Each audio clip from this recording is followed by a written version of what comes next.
આજના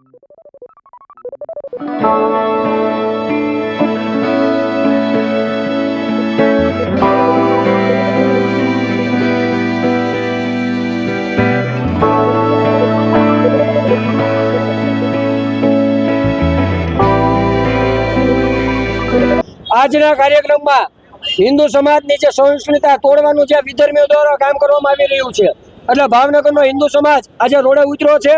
2 દિવસ પહેલા જૈન વિસ્તારની અંદર અસામાજિક તત્વો દ્વારા જે માંસના ટુકડા નાખી દેવામાં આવ્યા હતા અને જ્યારે અસાનધારાનો ભંગ આ વિસ્તારની અંદર થતો હોય ત્યારે અસાનધારાનો કડકપણે અમલ થાય એની રજૂઆત કરવા કલેક્ટરશ્રીને રજૂઆત કરવા ભાવનગરનો હિન્દુ સમાજ આજે કલેક્ટર કચેરી આવ્યો। વારંવાર રજૂઆત થાય છે પણ કોઈ યોગ્ય પગલાં નથી આવતા। આમાં રજૂઆત અત્યારે કલેક્ટર સાહેબને પણ અમે કીધું કે સાહેબ એક કાનેથી સાંભળીને બીજા કાને તમે કાઢી ન નાખો। આ હિન્દુ સમાજ અત્યારે એની ગંભીરતાથી અત્યારે ભાવનગરની બહેનો આટલી મોટી સંખ્યામાં બહેનો પણ રજૂઆત કરવા આવી છે। તો અમારી આ જે માગણી છે એનો ચુસ્ત અને કડકપણે અમલ થાય।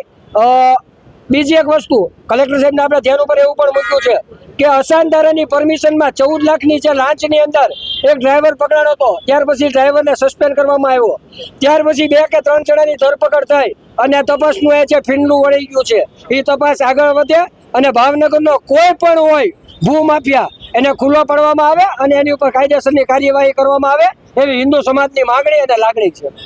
આજે સમગ્ર ભાવનગર શહેર હિન્દુ સમાજ એકત્રિત થઈ અને કલેક્ટરશ્રીને આવેદનપત્ર આપ્યું છે। નાના મોટા વિસ્તારમાં પેશકદમી અને ભાવનગરની ડેમોગ્રાફી ફેરવવા જે વધવા પ્રયત્નો થઈ રહ્યા છે। હિન્દુસ્તાનના વડાપ્રધાન લાલ કિલ્લા ઉપરથી કહેતા હોય કે હિન્દુસ્તાનની ડેમોગ્રાફી ફરી રહી છે, ત્યારે ભાવનગરની પણ ડેમોગ્રાફી ફરી રહી છે।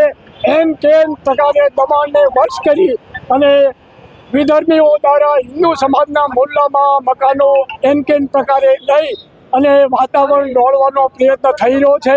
હિન્દુ સમાજ આજે એકત્રિત થઈ અને ભાવનગર કલેક્ટરને આવેદન અને અલ્ટિમેટમ આપ્યું છે।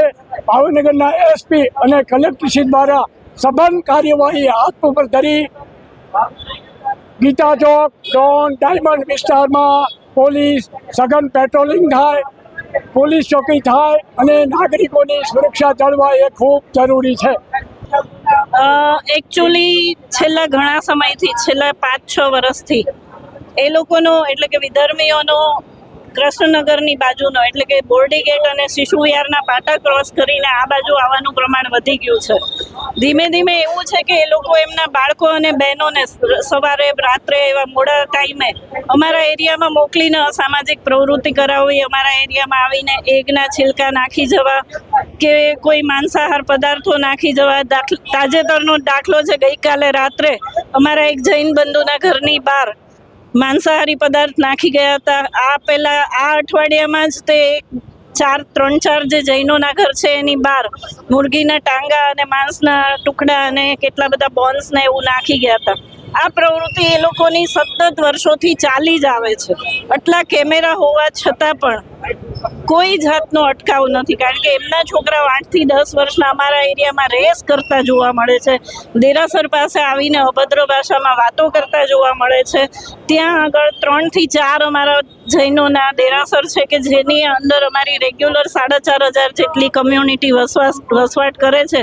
એ પૂજા અર્ચના અર્થે જતી હોય ત્યારે હંમેશા ત્યાં આગળ આવીને કંઈક ને કંઈક અમારી સામે અસામાજિક પ્રવૃત્તિ કરતા જોવા મળે છે અને આ વસ્તુ અટકતી ત્યાં સુધી નથી કે હવે એ લોકો અમારા ઘરની વચ્ચે 1-2 મકાન લઈને વસવાટ કરવા સુધી આવી ગયા છે, છતાં તંત્ર ક્યાંય એમને અટકાવી શકતું નથી। તો આવું શું કામ થાય? તંત્ર કેમ એને અટકાવતું નથી? તંત્ર અમને કહે છે કે તમે કેમ ન જોયો, પણ તંત્રએ જ્યારે અહીંયા દસ્તાવેજ થવા આવ્યો ત્યારે કેમ એને દસ્તાવેજ થવા દીધો? ત્યારે કેમ અમારા હિન્દુઓના ઘર, જૈનોના ઘરે પૂછપરછ કરવા માટે કોઈ આવ્યું નહીં અને સીધા દસ્તાવેજ પતી જ ગયા? જો આમાં કાંઈ પણ થયું હોય અને અસાનધારા પછી આ દસ્તાવેજ થયા હોય તો અમારી સખત ડિમાન્ડ છે કે આ દસ્તાવેજ પરત થવા જોઈએ અને આ લોકો ત્યાંથી વસવાટમાંથી હટવા જ જોઈએ। રજૂઆતો આંદોલન થવા છતાં કોઈ પગલાં ભરાતા નથી।